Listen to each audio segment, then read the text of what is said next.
You know what, Hannah? I might not be a fan of your man, but I'm a fan of you. Mm, Hannah, this episode really did it for me. The way this woman said, I don't care what that man is doing. I'm going to stay true to my words. And I said I am closed off. I said I'm committed to this man, and I'm going to do exactly that. You better be a self-assured woman in this villa, okay? Because some of the other women, yikes. What's up, everybody? Welcome back to my channel. My name is Queenie. For those who don't know me, reviewing Love Island season. I don't know. I don't even have my notes up, y'all. Anyways, before I get into it, please make sure to like this video, subscribe and hit the bell, and leave a comment down below. All right, so since both villas won raunchy races, they both get to send people into Casa Amor. The Casa Villa, what the frick? Into the Hideaway. The Casa Villa sent in Destiny and Sparkle. And the main villa sent in Bergie. The way I audibly yelled at my screen saying, Bergie?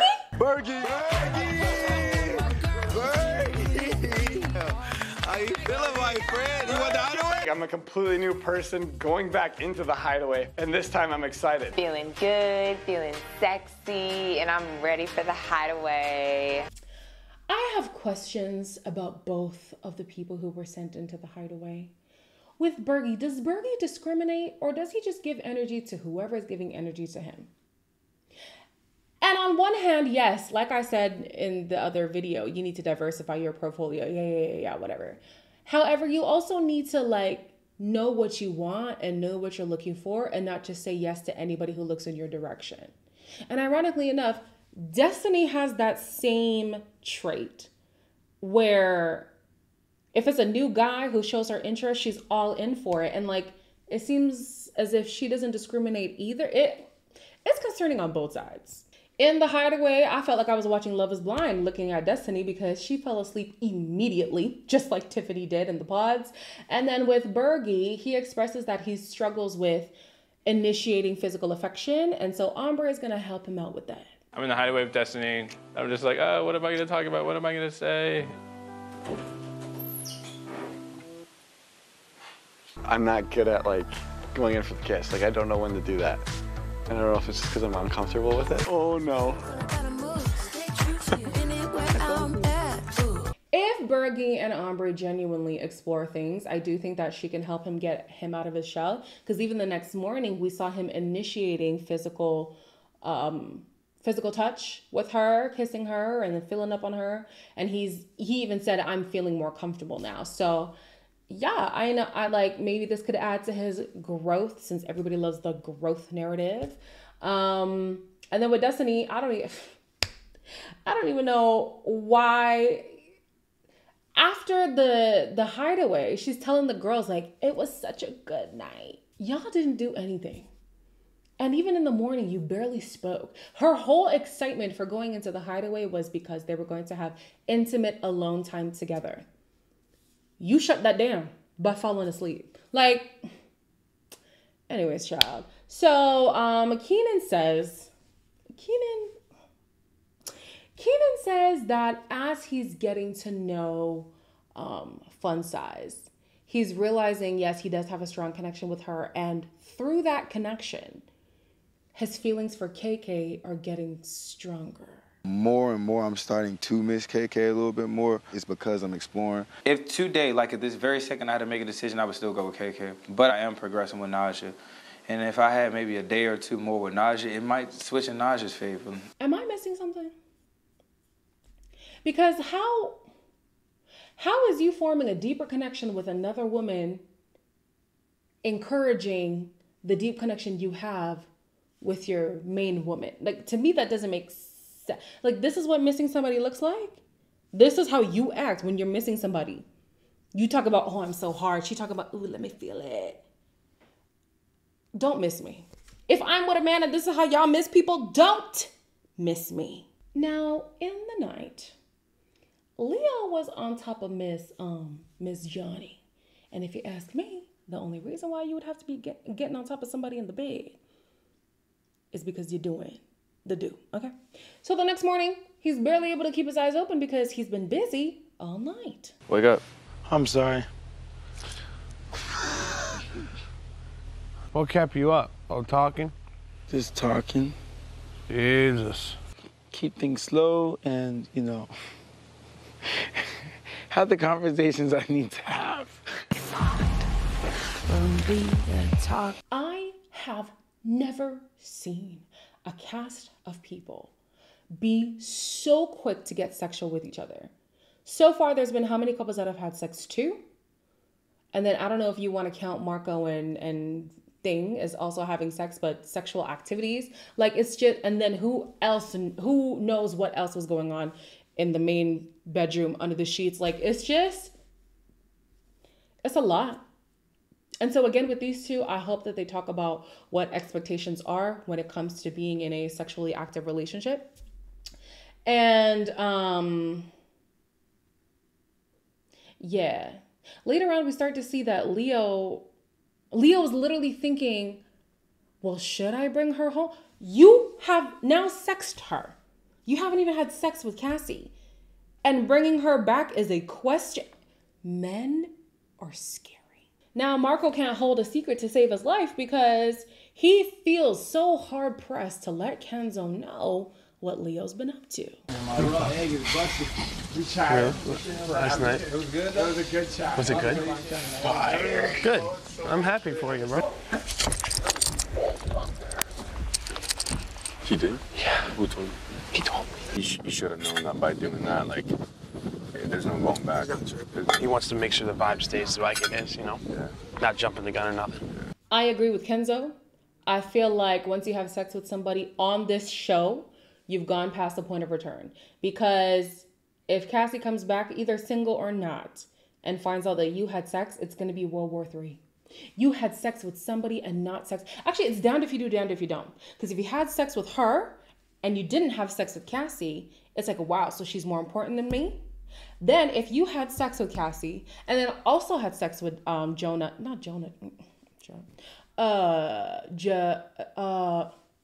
Johnny, then it's a situation of, oh, so I'm just anybody to you. Clearly you could just put it into anyone, you know? Like, yeah, he's damned if he does and damned if he doesn't. And I feel like at the end of the day, regardless of what Cassie decides to do, he has to fess up. He has to fess up, otherwise it's not gonna look good. Hannah and KK are talking about their partners and their revelations, I'm so sorry, they concern me. Is it weird I've been like considering wanting to move and live with Marco? I don't think it's weird at all. I think that Keenan, he's definitely an overthinker. Yeah, for sure. And he's kind of selfish with his emotions. Like, he struggles to see what other people are feeling because he's feeling so much, and that's all he can see. Hannah, I know we're in the honeymoon stage. You would love to live with this man. Let's keep that idea just as an idea for now. Just for now. Because, guys, life comes at you fast, okay? Look at how many people in the pandemic thought, oh, I love this person, let's live together, let's get married. Where are those people today? Some people are actually still together, so let me give y'all the benefit of the doubt. But I just feel like it's a little bit too soon to be talking about moving in. Let's keep that just as an idea, just as a fantasy, okay? Speaking of fantasy, KK must be living in La La Land. This woman literally just said, basically, this is me summarizing, Keenan is inconsiderate. The same thing I asked to Hannah from homie Hannah, I asked to you, KK. Knowing the pitfalls of this man and how undesirable he technically is, if you were looking at this man on paper, what is the draw? What are we begging for? What are we crying for? I don't get, the man is inconsiderate. The man does not know how to commit to you in the way that you want him to. The man doesn't even speak to her as like in a loving way. And you're gonna make a fuss over that man? Now I gotta say, Keenan has said a lot of dumb stuff. But in this episode, especially at this point right here, points were made. You want me to move over? A little bit. I don't want you to, but I need to until I'm sure. That's not fair. Like, stand on it and be like, oh, I'm going to take it slow. What's it called? I'm a slow burner. So, but time out. Who be pressing me? You don't be pressing me? Even though Naja has showed me verbally and physically her interest, it is difficult for me to do a bunch of physical things. Yes, we have our flaws. Yes, she's not perfect, but I still have to take that into consideration. So if I make this move, it has to be a truly move that I feel 100% comfortable with. I can only say no so many fucking times before I fucking crack. I'm a fucking man. Like, I will own it. I'll be the first to own it. I don't know what Fun Size was having an attitude about, because at the end of the day, if this man is saying, listen, I'm unsure about my feelings, therefore I do not want to engage with you physically to not confuse you, I would respect that. I would think she would too. Because let this man fully engage with you and then decide, you know what, my heart actually is with KK. Then you feel played. Now he looks like the bad guy. Like, the man told you he's of two minds and he's not going to engage in anything until, well, I feel like it's a little bit late for that. He did kind of string Fun Size on. So she has a reason to be upset with that point. But the grander scheme of things is him saying, I don't want to go to the point of actually kissing you or doing things to make you feel like you are my choice when I don't know what my choice is. I also do have to say, Keenan, you need to stop putting yourself in compromising situations. Yes, we all kind of were laughing at KK talking about soul ties, but realistically, the place is kind of an intimate space. Like, you're giving the impression that you want to be intimate with this person. Speak out in the open. Sit across from each other. Do things to not make yourself have to fight off temptation so hard, because it keeps saying, if you keep going, I'm going to cave. You're basically giving her permission to keep going by saying that. Keep yourself out of the line of fire and you will be fine. Tats is at the point of his life where this is the point of his life, or he's at the point of his life. I don't know if you guys have noticed, but anytime he's talking to Cassie, I'm just at the point of my life where, okay, we get it. Would you still be like trying to get to know the rest of the girls? No. I'm at a point in my life where like I don't see a reason to like explore more options. Like what's the point of that? Yeah, and I know it's hard for you to like fully be just like engaged, because you're like, I get it. If you decide to bring me back, it's because I want to continue to push it forward with you, and I'm not looking to get to know other girls. The conversation between them was actually good. Now, Cassie did ask a question. If I choose you, will you be solely for me? And he said yes. I don't believe that.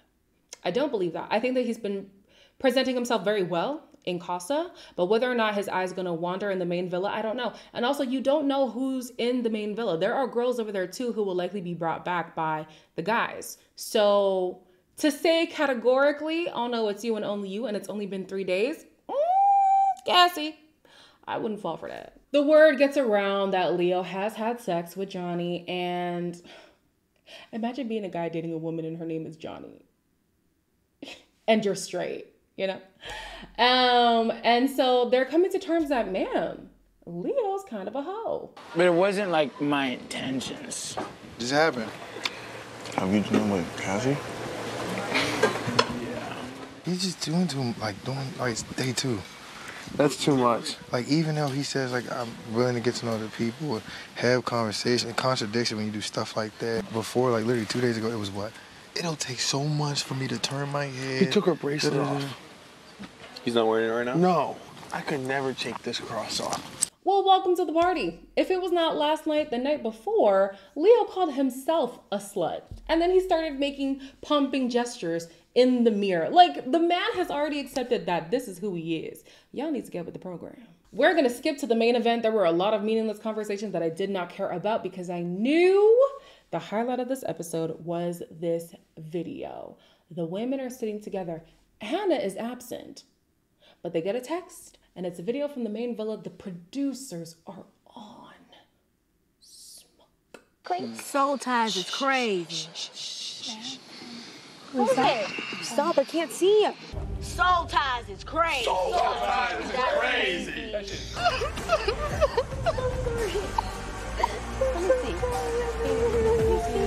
We didn't give ourselves a fair chance. Fuck him, dude. Fuck him. That doesn't even compare to who I am. So fucked. fuck him, KK. At the end of the day, what did we need to know? And now you know. So fucked up. It's fucked up as fuck. And has nothing. Loyal to him. You've been nothing to loyal. But that just shows it's not you. It's him. Now, why y'all have to do Hannah like that? But thank God, Hannah is like, listen, I don't even care what he's doing over there. I'm gonna stay true to myself, and I'm gonna still pick him. Not pick him as in like, if he's been moving mad, she's gonna couple up with him. But she's. You guys know what I'm saying, right? I don't know how to explain it. You guys know. Then you have KK. I know a girl who collapsed exactly like this over a man who was acting worse than this Keenan, okay? But to see what Keenan was doing and to see the reaction that KK had, that's when it truly sunk in for me how deep in the trenches she was. I knew she was in the trenches, and I knew that she's cried about less, but to literally collapse onto the floor over this man, I don't want to see what she's like in love and she gets betrayed in that relationship. Like KK, for somebody else, for Keenan, all of this for Keenan? Nah, bruh. And the funny thing about this whole like video situation, Cassie was starting to piece together that the girl who had said we had sex was likely talking about Leo, and the other women convinced her that that's not the case.